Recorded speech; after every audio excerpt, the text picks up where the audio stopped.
Hey, everybody. Welcome to the Daniel Davis Deep Dive, Larry and Gary edition. We've got, to popular demand, we have Larry Villapiano back in front of the camera. Always a treat to have Larry Johnson, former CIA analyst and author of Sonar21.com, where you can always find a lot of great stuff going on there. First of all, fellas, welcome to the show. Yes, sir. Good to be here. And yeah, like we were kind of chatting before we came on the air today. It's like, man, it's going to be hard to find anything to talk about because nothing's going on in the world at all. I mean, other than everything, but war and peace being decided possibly in the Middle East, war and peace on the brink of make a major turn in the Russia-Ukraine war, chaos and war and peace going on inside the Pentagon. I mean, holy cow, where do you start with all this mess? Yeah, inside and out. Oh, my crazy dogs are hollering. Sorry about that. There's just chaos everywhere, man. It's like we all have dogs, which is great. It's a real dog lover show, as a matter of fact. Every once in a while, Cody jumps on Danny's couch. We see him just sneaking around there. I saw that happened last week, man. And I was in a really serious part of the show, and I was really kind of driving a point home. And then in my peripheral, I can see on the screen on the computer, I can see something moving around, and I went, "Oh man!" And he didn't just move; he walked over here, then he walked over here, and then he walked back over there. And I'm just going, "Stop moving, man!" That's so funny. Larry, just invite him into the room if you have to. That's fine with us. I have no idea what they're doing. Good grief, they stop. All I had to do is look at them. They stop barking. You know. Yeah, that's the effect you have on them, huh? That's great. I got the power. Well, speaking of the power, let's look at the power that the Volodymyr Zelensky thinks he's got, because apparently in that case the dog thinks he can look at the owner and make the owner quibble. Right. So Zelensky was both quoted in the Wall Street Journal today, but then also made a quote or on a video actually that by the way, this whole issue with Crimea, it ain't happening except for what I want. Україна не визнає юридично окупацію Криму. Нема про що говорити. Це поза нашою Конституцією. Це наша територія. Територія народу України. Ми не можемо просто, а чому би ні?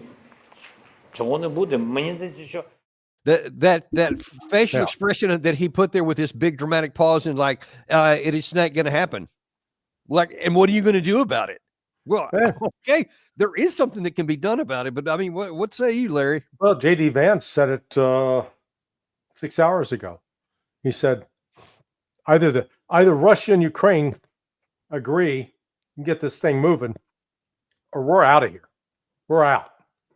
So, in fact, we've already seen the signs. There was an air base in Greece that was being used as a supply hub. One of the logistics points. That's completely shuttered now. They've ramped down flights into the base in Poland, and reportedly are shutting that down. So all that remains is the United States got to pull the plug on the intel and pull the plug on military and intelligence personnel. And as soon as they do that, good luck, Zelensky. We've got the figures. This last week there was an exchange of cadavers. The Ukrainians gave up bodies and the Russians gave up bodies. The Russians got like 43 bodies back, and the Ukrainians received almost 1,000. Now, what does that tell you?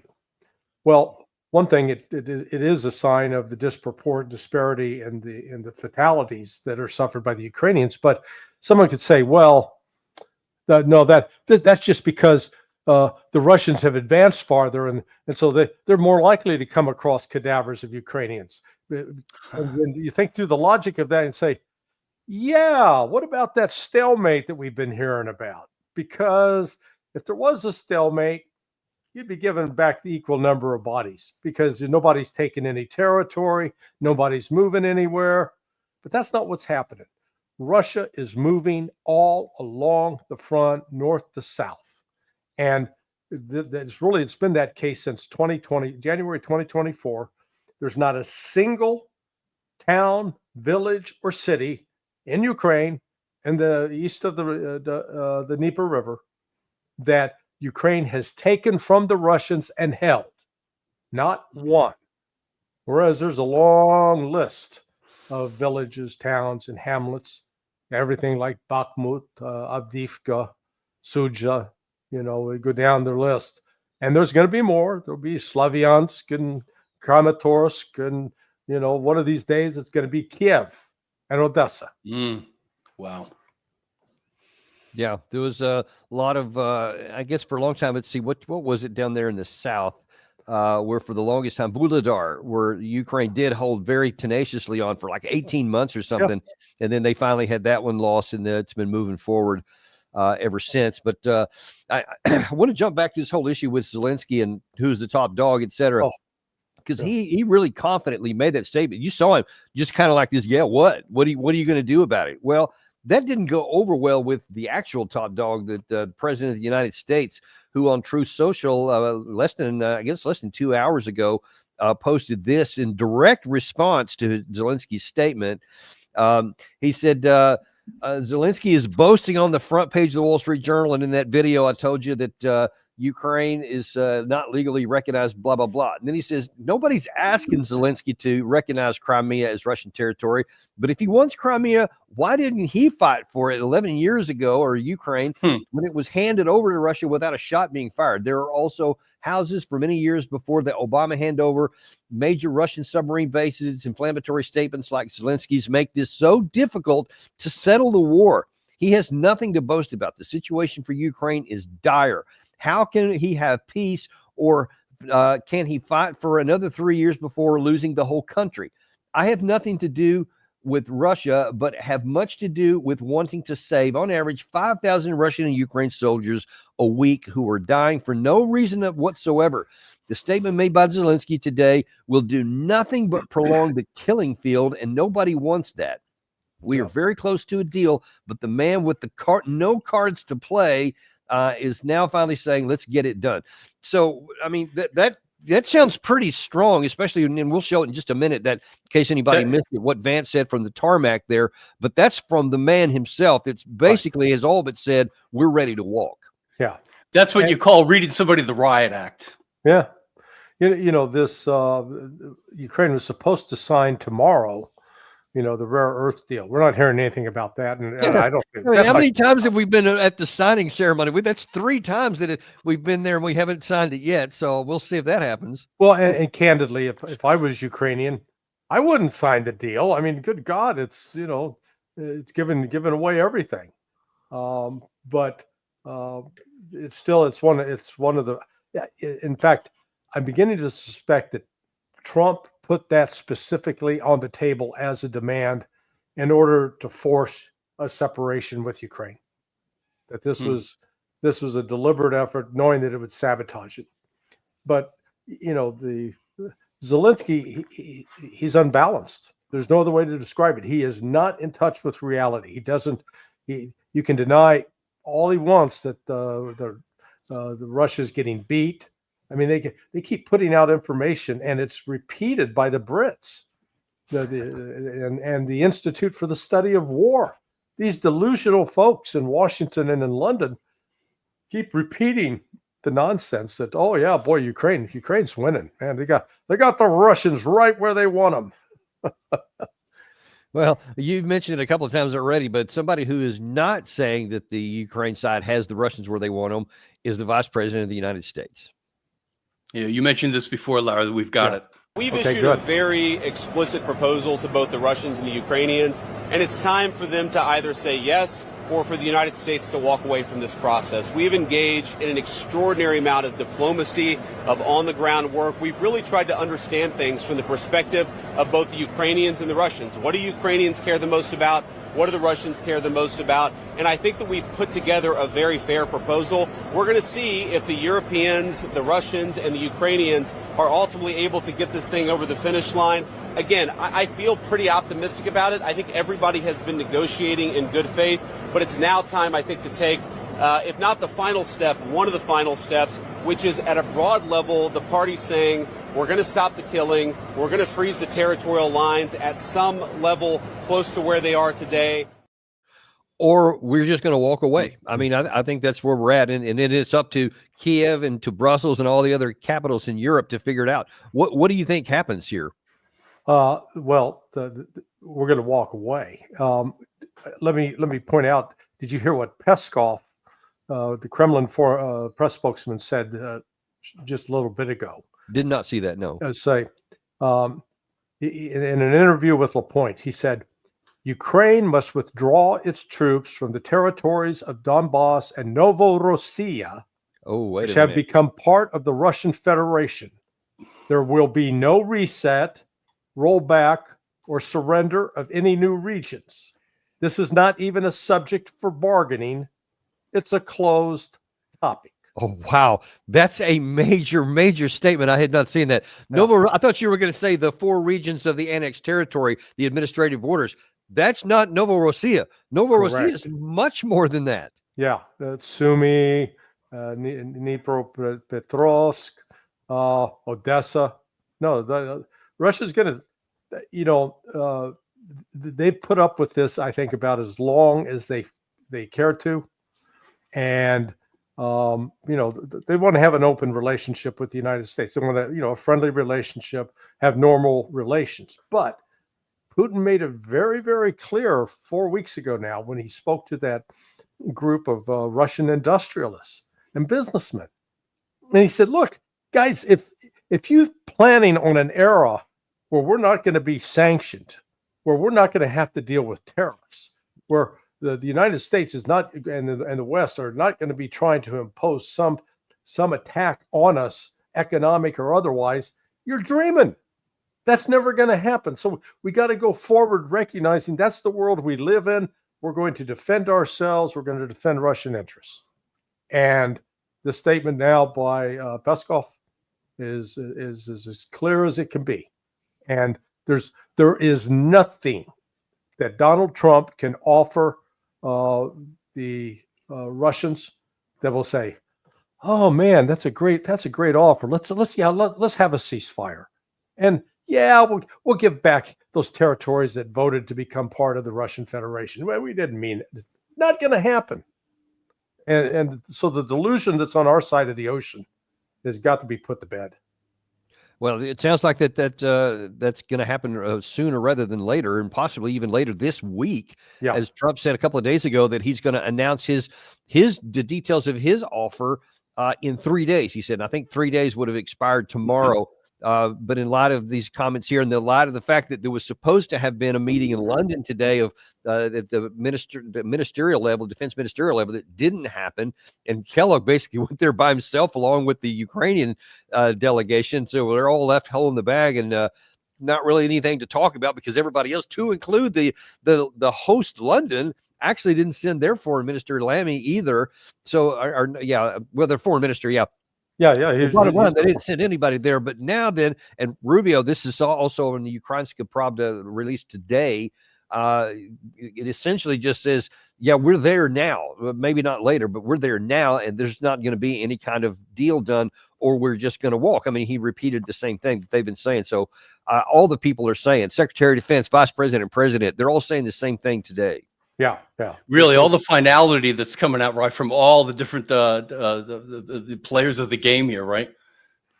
Yeah, this is they're close to, the Russians are close to a breaking point, breaking through the Ukrainian defenses there in the Donetsk, and once they sort of breach that line with Kramatorsk, Slavyansk, then it's going to be. There's nothing in between there and the Dnieper River. So this is going to be settled militarily. This is not going to be settled through negotiation or diplomacy because Russia doesn't need it. Russia's winning. Yeah, and Larry, also, I don't know if you've seen it, but Gary just mentioned the fact that the top 3 American officials just all are hammering that same thing today.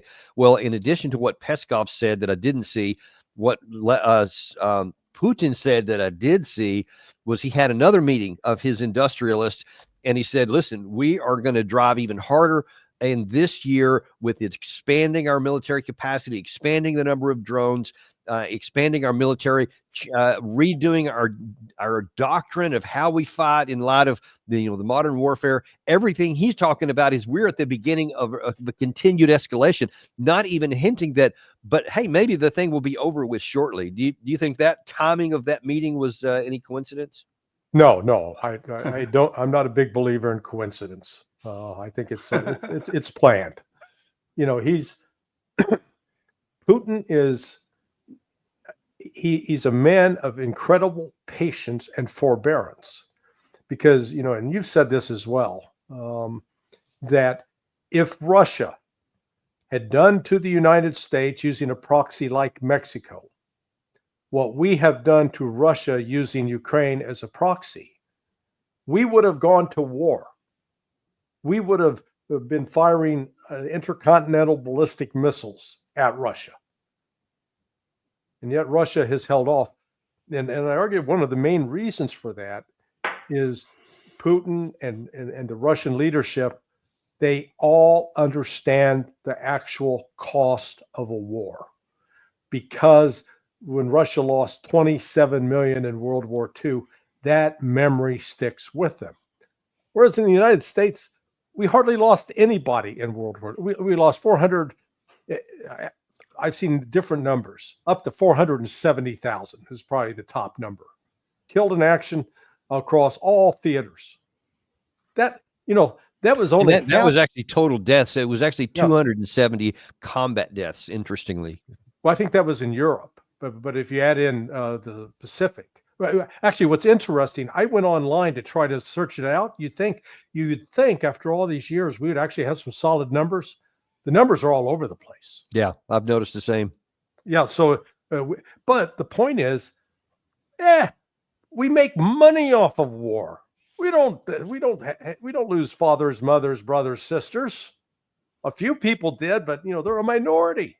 They're a very, very, very small part of the United States. So we'll go to war at the drop of a hat because we never pay a price. Yeah. And that's Larry, didn't you say when you were in Russia last that the people that you were coming across, everyone was, go ahead. Yeah. Well, see, Judge Knapp and I are we're sitting here at lunch at the school. There was Professor Alexander Dugin was there. There was the headmaster of the school, Konstantin Malofiev, a guy named Mikhail, who is a former Russian diplomat, and there was one other Russian. So there are 5 of them. And I raised the question. I said, "How many of you are sitting here at the table have a family member or a relative, an ancestor that died in the Great Patriotic War?" Every single one of them raised a hand. Every single one. And I looked at the judge. I said, "Do you have any family that died in World War II?" "No." "My family?" "No." That's the difference right there. Yeah, that can't be overstated. Plus the fact that historically, even aside from the personal family connections, you have in the previous 2 centuries an invasion by the West into Russia, and it's a constant reminder, which has never happened to us. So we don't have any concept of why that would be important, but that just leads to a lot of the insane policies that we have, and it underscores it. Yeah, Danny, if we were members of the Sioux Indian tribe or the Cherokees or the Pawnees or the Kiowas, we'd probably have a different perspective on that. I think we would. I think they do. Yeah, if I can say, that's in the past. Look into the future. We had Doug McGregor on yesterday, and he made a comment that was similar to something you said on a number of occasions on our show.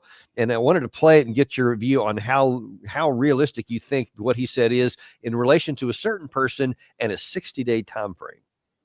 I think that President Putin made it clear that he's willing to talk to representatives of the Kiev regime. I don't think that includes Zelensky. And I'd be surprised if Zelensky is with us in 60 days. Zelensky has served his purpose from the standpoint of the West. He sacrificed 1.5 million Ukrainian lives on the battlefield. He has not much left to do. There's no way of stopping the Russians. Once they move west, the United States is losing patience. He's probably going to be expelled, hunted, or mysteriously disappear. I don't see much future for the man.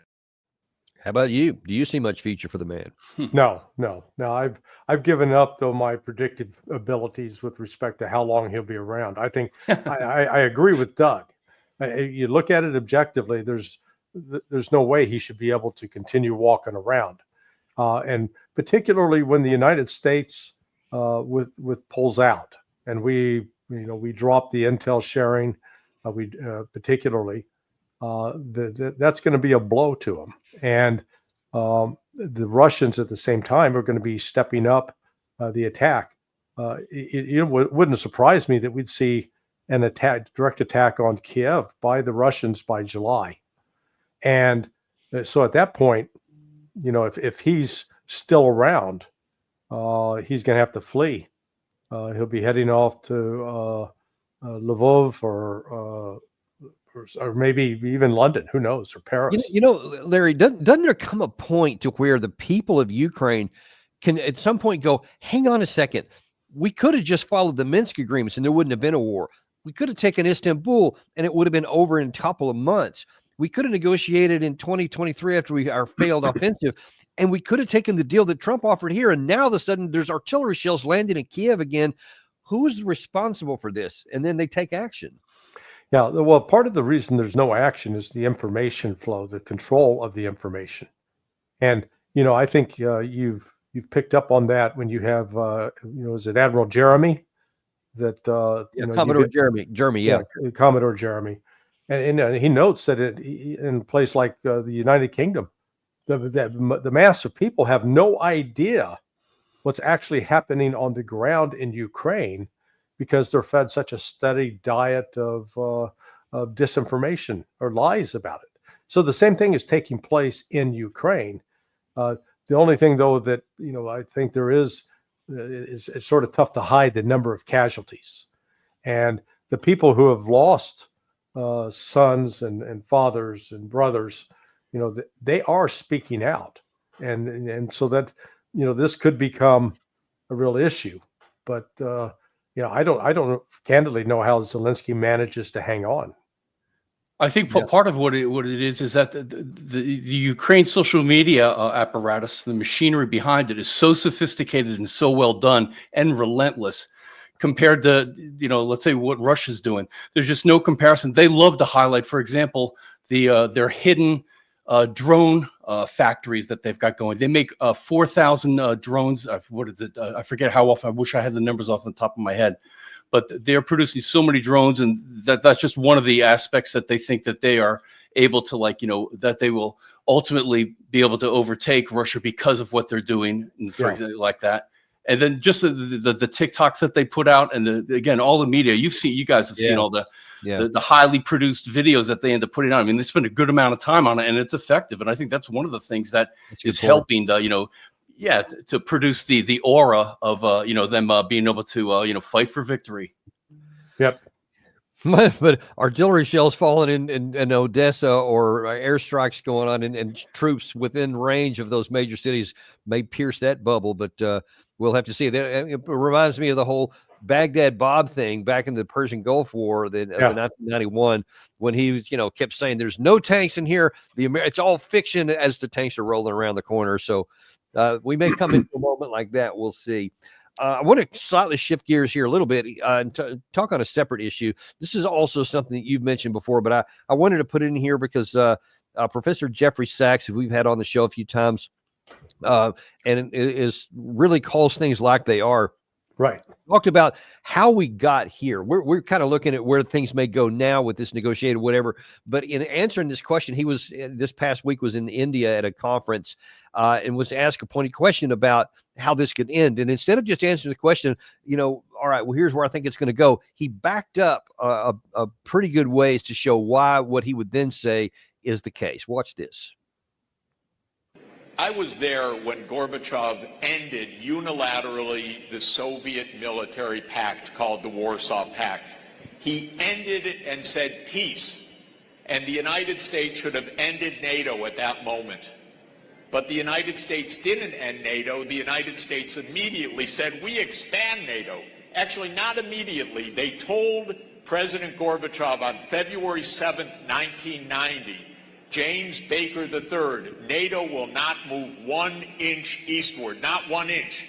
Hans-Dietrich Genscher, the foreign minister of Germany, NATO will not move eastward at all. I was there in those days. They promised, they lied. When the Soviet Union ended, President Clinton in 1994 began NATO enlargement. And Zbigniew Brzezinski wrote a book in 1997 explaining Russia will have no choice but to acquiesce. So it was kind of like playing a poker game. They gambled Ukraine's safety, and they lost. What do you say that actually this war, the siege of this war, don't even go back to 2022, not even to 2014, but back to 1994?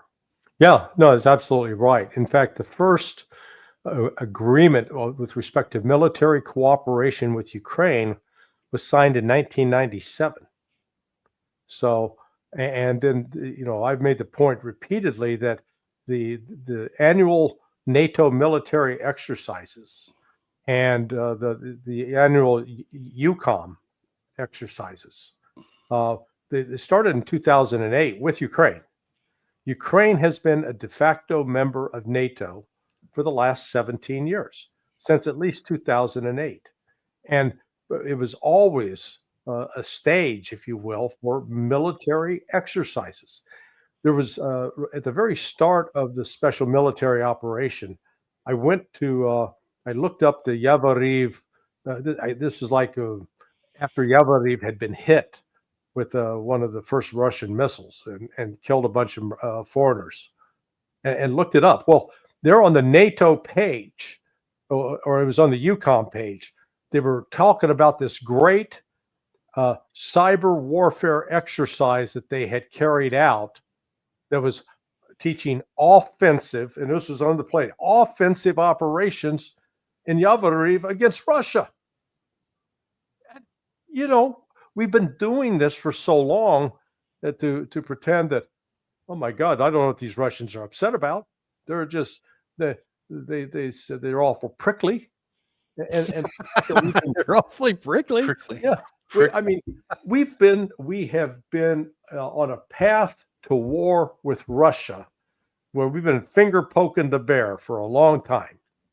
Now we're going to find out the bear is awake. And, actually what Trump is doing, that joke they make about the two guys that are camping, and all of a sudden the grizzly bear is into camp, and one guy's frantically putting his shoes on. The other guy said, "What are you doing? We can't outrun the bear." He said, "I don't have to outrun the bear. I just have to outrun you." Yeah. I think there's something to that, man. And thank goodness he does, because the last thing we want is that give that bear more flesh to chew on. Yeah.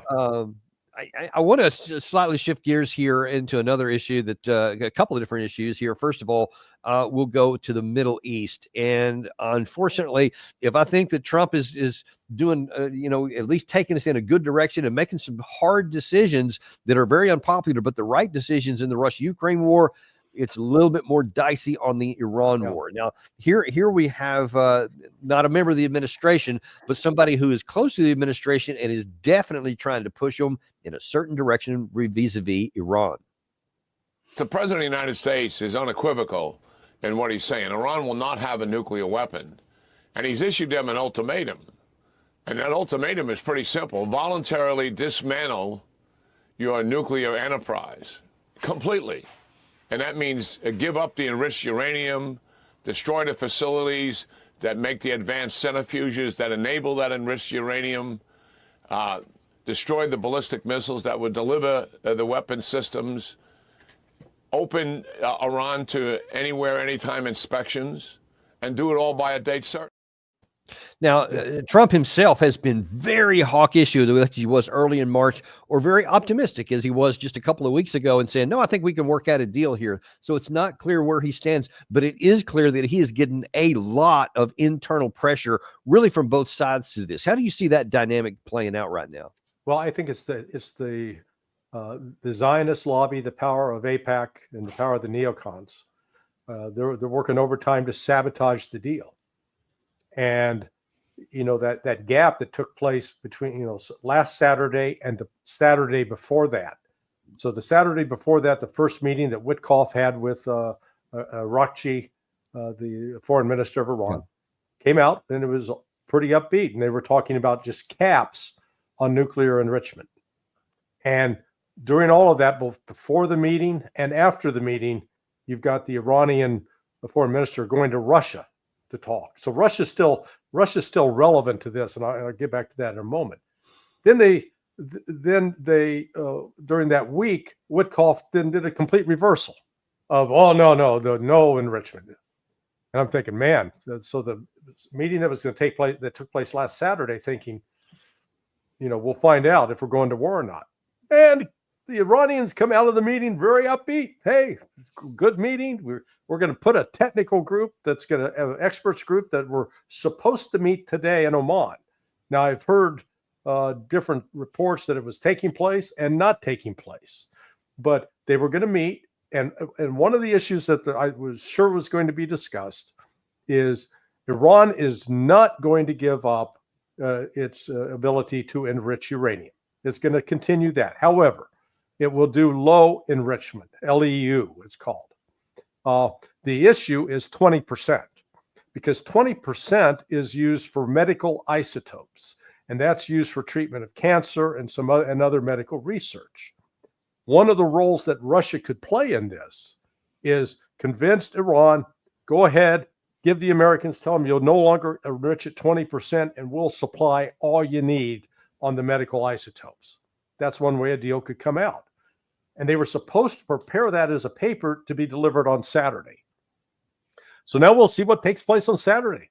Either they will come, the outlines of the deal would be this, that Iran say, we positively swear upon the Quran that we are not building a nuke, we will not build a nuke, and we'll open up, you can inspect all of our facilities, but we're going to continue to enrich at the 3.6 to 5% level. And now, what did you make of Trump's? I think it was yesterday's Truth Social, where he posted a picture of himself with Netanyahu, and he said, "Well, I had a phone call with Netanyahu yesterday on all these issues, one of which he mentioned was Iran, and we are lockstep on all of them." Doesn't seem very likely to me that Netanyahu is going, "Yes, you're 15, 20%, 3%. That's fine. Just go ahead and make that deal." How do you read that? Oh, no, I agree. Listen, when I had the same reaction you did. When I saw that, I thought, here we go. But I'm saying there is a deal there. If Trump's real goal is we can't let Iran have a nuclear weapon, fine, you can have that deal. And he may already know that he's going to get that deal. He needs a victory because he's walking away from Ukraine, tail between his legs, says, man, I can work any deal. Didn't happen there. The United States is actually sort of getting its ass kicked by the Houthis as far as Predator drones go. They keep shooting them down no matter how many times we bomb a bunch of civilians over there. And there's a tariff war with China. We're going to maybe back off of that a little bit. And you know what? The damage is already done with China, because the Chinese, they're like that scene from Network where the guy throws open the window and says, I'm mad as hell and I'm not going to take it anymore. That's the Chinese right now. They are fed up. And so they're going to go their own way. So Trump needs a victory. And this deal with Iran, I'd call it some low-hanging fruit he can pluck. But I'd never underestimate his ability to take a guaranteed win and set fire to it. Well, what would happen? I mean, even internally, because you have Tom Cotton, who was at one point considered for Secretary of Defense when Trump was first elected. Man, we won't show the video right now, but he has just been bending over backwards to just say, which he did on Mark Levin's show, who's the most rabidly war luster for the destruction of Israel that there is in America, which is saying something.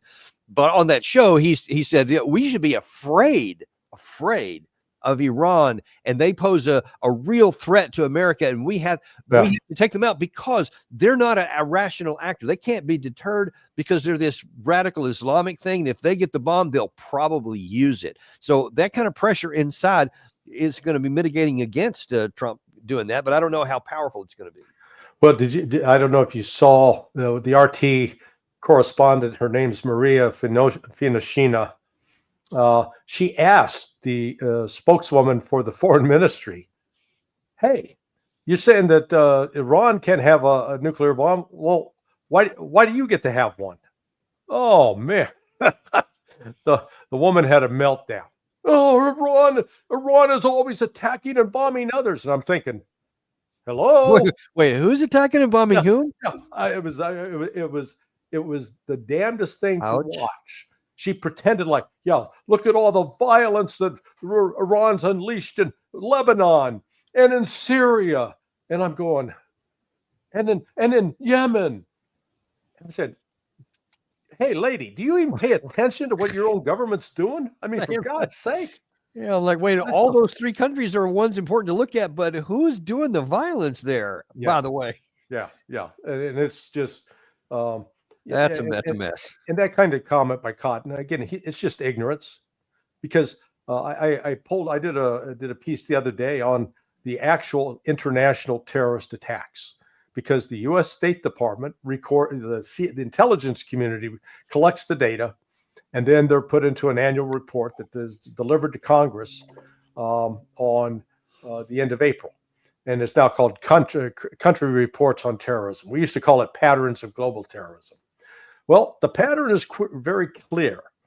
From in the initial of the 7 years of data from say 2018 to 2022, there was not a single group on that list connected to Iran. Not one. Interesting. 7 of the top 10 terrorist groups were all Sunni Islamic groups that were backed by the Gulf Arabs.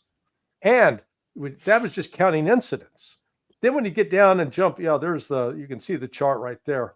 The only sort of non-Islamic terrorists on that group were the Communist Party of the Philippines, Baluch Liberation Group, which is running around in eastern Iran and western Pakistan. And then the National Liberation Army, the ELN, which is down in Colombia. But everything else. But then when you jump down to look at go down to the next chart, Gary, it's the casualties. The casualties, it's almost exclusively, it's all ISIS. And notice, nowhere on that list do you see Hamas, Hezbollah, Palestinian and Islamic Jihad. Now, you do here, go to the next chart. And in 2023, all of a sudden, Hamas is number 2. Oh, it's this massive terror. This is all about October 7th. That's because they put Hamas on there, they put Hezbollah on there, and they put Palestine. It's actually Palestinian Islamic Jihad under the pitch. Oh, and the Houthis. Notice the Houthis are there too. You didn't see the Houthis on the previous chart. So basically, what they're saying is in the years prior to 2023.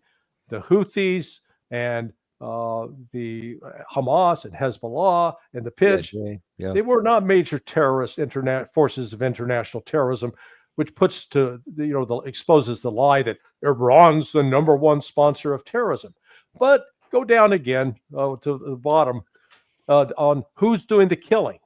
Again, they put Hamas number 1, attribute all of the fatalities that took place on October 7th to Hamas, when we know through investigations by Haaretz, investigations by Max Blumenthal at the Gray Zone, and the actual testimony from some of the Israeli officers that they killed a bunch of Israelis themselves through attacks in both the kibbutz and attacks on those cars coming out of that rally. Everybody else that's doing the killing here, they put the Houthis in too, except that's a war. They're fighting a war with Saudi Arabia. They're not going out blowing up cafes and blowing up commercial airliners. Everybody else on there is, again, radical Sunni Islamists. So this is just again, this data both illustrates what's going on in the world, but also how the United States plays politics with this when it suits our fashion. Well, and you know what we also don't even talk about in there is the cause and effect. We only look at the effect and say there's no cause. We sure didn't do anything, but we're bombing all these Houthis, all this time. We've bombed, helped Israel attack into Iran. We've provided, of course, all the bombs for Gaza, for the West Bank, for southern Lebanon, into Syria, et cetera. We provide all that stuff. So we participate in all the killing and stuff. But then we want to be surprised when they respond back. And that's just a perverse part of this, that we create more enemies than we ever kill, and then just perpetuate the need to keep going with these wars. And it's just a vicious, ugly cycle. Well, and people say, well, Iran hates us for our freedom. No, actually, they hate us because we backed the Shah, and he was engaged with a lot of abuses of the people. And then back in 1980, we were involved with supporting a guy named Saddam Hussein, I believe his name was. I think he was in a place called Iraq. And he launched an attack on Iran that led to an 8-year war. Yeah. And he ended up using chemical weapons on the Iranians. Where do you get those? Oh, it's a guy named Don Rumsfeld. And we were providing the Iraqis with intelligence support throughout that. First with the CIA, and then later Patrick Lang, who was a friend of mine, who's now deceased. But Pat Lang he had been the defense attaché in both Saudi Arabia and Yemen. He later went on to become the head of the Middle East division at the Defense Intelligence Agency. And he set up the Arabic program at West Point. But he was hand carrying U.S. intelligence to Iraq to use for attacking Iran. Okay? So, you know what? The Iranians actually have a reason to be unhappy with us. And none of that ever gets talked about, though. No, we never talk about it. We pretend we're just a bunch of innocents standing here, and these guys came along and mugged us. No reason at all. Yeah, that's a common theme. Last thing I want to talk about here, and just kind of get your view. I mentioned a minute ago that there's an internal dispute in the Trump administration itself between those who want to bomb Iran and those who, and by the way, these are not a minor group that don't want to bomb Iran. I think it would be disaster for us. Then Trump you can kind of see in which way the wind's blowing on a given day with comments that he's making here. But one other fight and battle going on inside the administration is specifically inside the Department of Defense. Yeah. And I went on a show called Redacted yesterday where they were asking some of the questions here, and the question came up: who's pulling the strings that the number 2 guy in the chain of command of the United States Department of Defense, topped only by the President of the United States, somebody compelled him, and it wasn't the president, to get rid of 3 guys he handpicked on his team. And what does that say? Watch this. I think the deep state is actively working to undermine President Trump. I think it's clear as day what's going on right now. I don't understand. I can't wrap my head around what you just said, which is if he's the head of the Pentagon, he's the Secretary of Defense. How do 3 guys who advise him get fired and he doesn't have really a say in it? Right. I would love to see by the end of the week these guys get reinstated. To me, that's like the ultimate power play, because all of the media, like the Mossad agents who have taken over social media and the bot army that's out there now pushing this narrative about Hegseth. You can see it in action, by the way, and you can see the counts that are actually posting this. They're former Israeli Mossad agents. They're all pushing the same thing, that Hegseth will be out by the end of the week. Wouldn't the ballsy move here for the Trump administration to rehire these people? Yeah, I'm not sure that's going to, well, I mean, because Hegseth himself turned against those guys, so they're never going to come back, et cetera. But the bigger issue, though, somebody had to put so much pressure on Hegseth that he willingly got rid of, and Dan Caldwell specifically was his closest aide. The guy he had had years of experience with, was loyal towards, he was loyal back to him, and yet he turned on him in a minute. And what do you think is going on with that? Yeah. Well, I think if Hegseth was smart, he would fast track this investigation. I don't know how quick they could possibly do it. Can they do it in a week? Could they, but I think that would be helpful in so many ways. And yeah, if he was actually going to offer the reintegration of them back in, if they would even be willing to, that would happen. Or, find out, listen, he called them up and they've got the goods on these guys. What is it? But for that to just linger out there, for months to go by, I think would be a very big mistake. I think you should fast track it.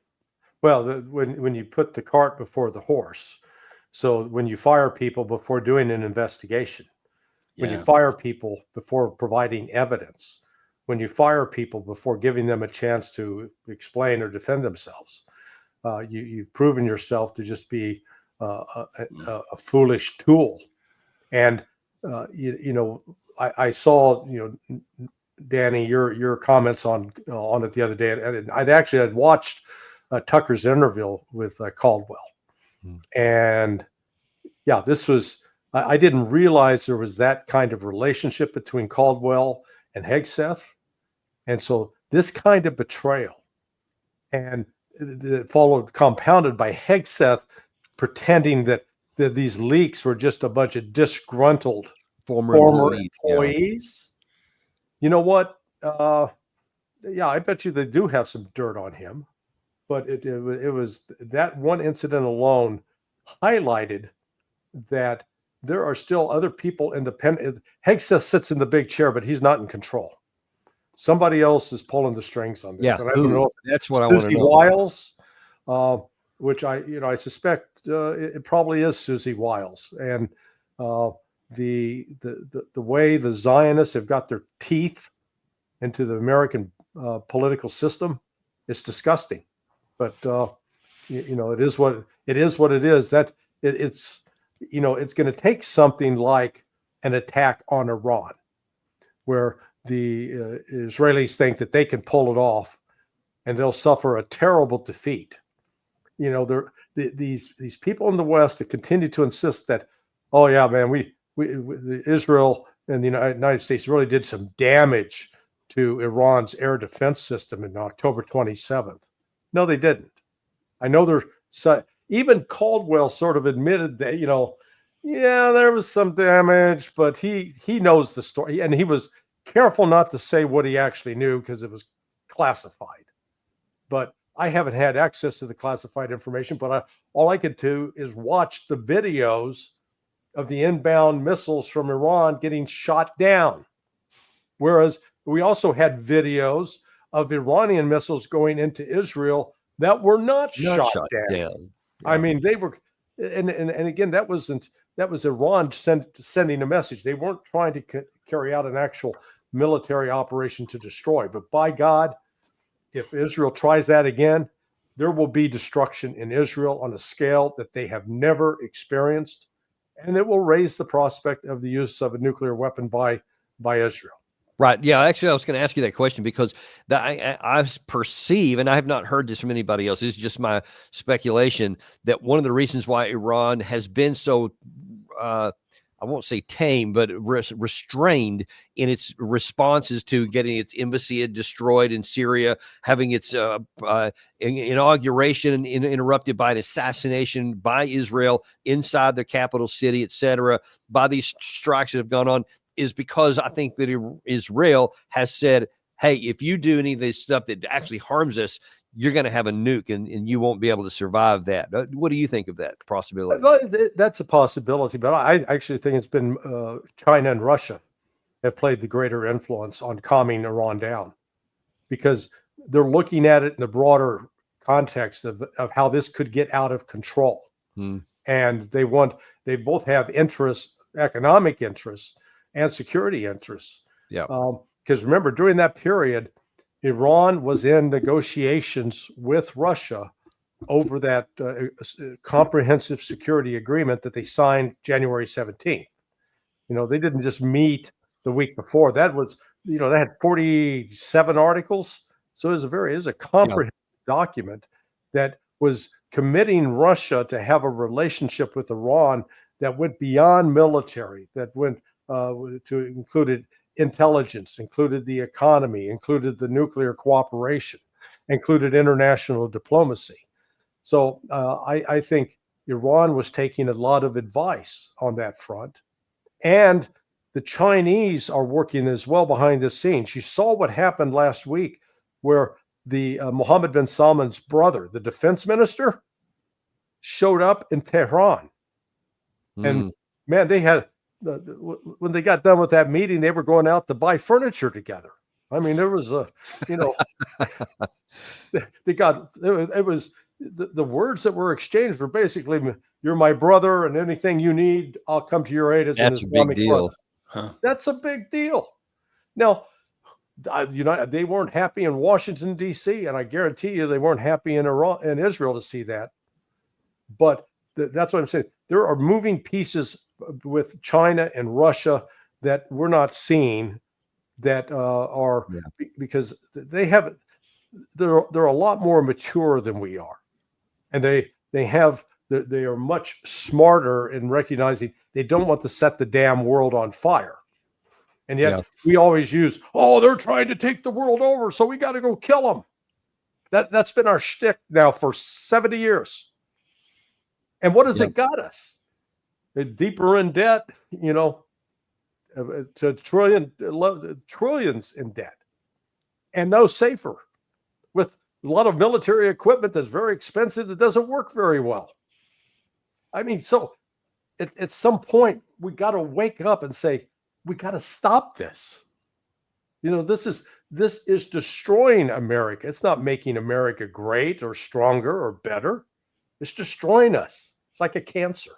Oh, I totally agree with you. I can't, and that's one of the things that we lament all the time here on this channel. But like you said a second ago, I mean, we have what we have, and we just got to hope we can ride this stuff out and not have any of the worst outcomes. So we'll see where all this stuff goes. Now, Gary, before we let off, I know you said you had some questions that you needed to raise.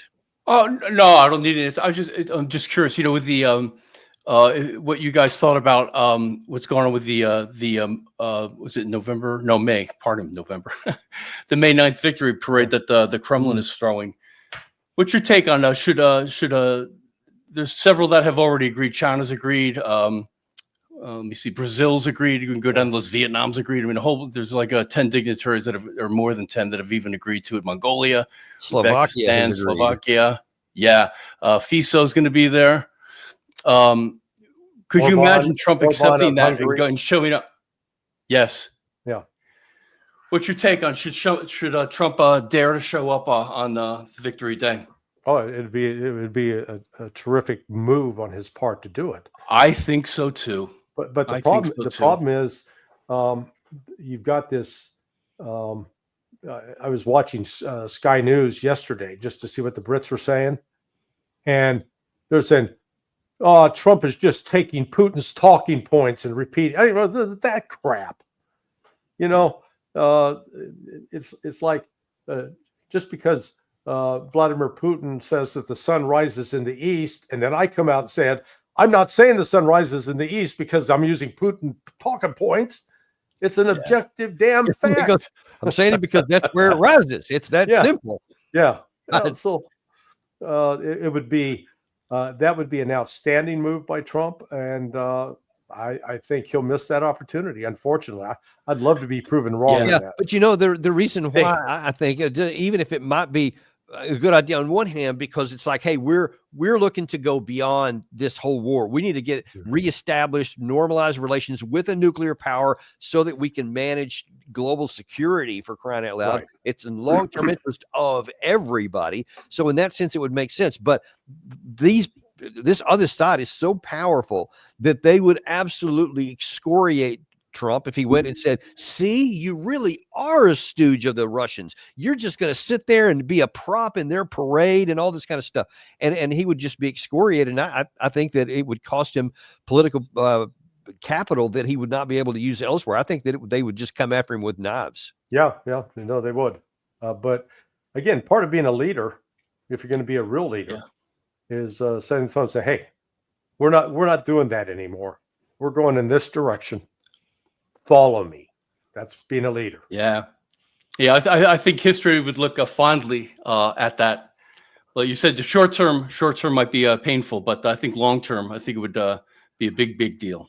Well, you know what? I think it's embarrassing for us. I got to say, related to this, on May the 8th, there's going to be a commemoration of the end of the war in Germany, where they've also invited a lot of people, and they have expressly denied opportunity for any representative of Russia and Belarus. And so even though it's supposed to celebrate something happened 80 years ago, we're instead so small-minded that we're going to deny them the opportunity, whereas the Russians are inviting everybody who participated. So it really makes us look bad.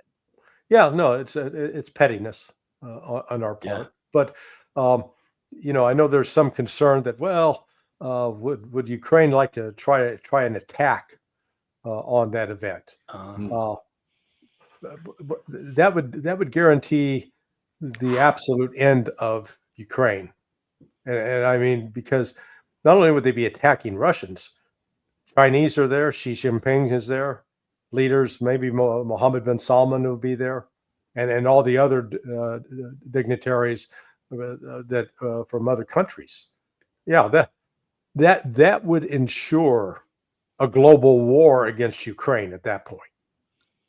And God help anybody that was involved with helping plan that attack. They would become a military target. So no, that's not going to happen. Let's hope that doesn't. Let's hope saner heads prevail. But I've seen the saner heads not prevail a lot, so I will remain worried about it the whole time. I asked somebody I think yesterday, and they said that listen, there's the Russians, of course, are aware of this, and they have substantial air defense, and they're certainly watching the radars for this. So hopefully, if they do try, it will get intercepted. But it would be really bad if something did happen there. So anyway, we'll see where that goes. Thanks ever so much for coming on today. Like always, really appreciate this, especially this kind of looser dialogue, which I know a lot of people like, and I like it too. Kind of a change of pace there and the different styles. So appreciate for both of you guys. Hey, maybe sometime we could do it. Let's go to that Korean barbecue place again, sit around the table. And the what was the something pig? The honey pig? Is that what it was? Yeah, honey pig. Yeah, that would be cool. Good food there, man. Yeah. That's where Larry and I, we met when he was coming through town on his way to Russia last time. We actually met and were able to go to that restaurant not too far from here. So, yeah, I'm all up for that. I stayed away from the soju that night. So. Cool. All right, man. Well, listen, we appreciate it. Appreciate you guys for watching us too. Be sure and like and subscribe if you haven't already today. It helps us a lot more than you think. So be here, hit that like button. And we will look forward to seeing you tomorrow on the Daniel Davis Deep Dive.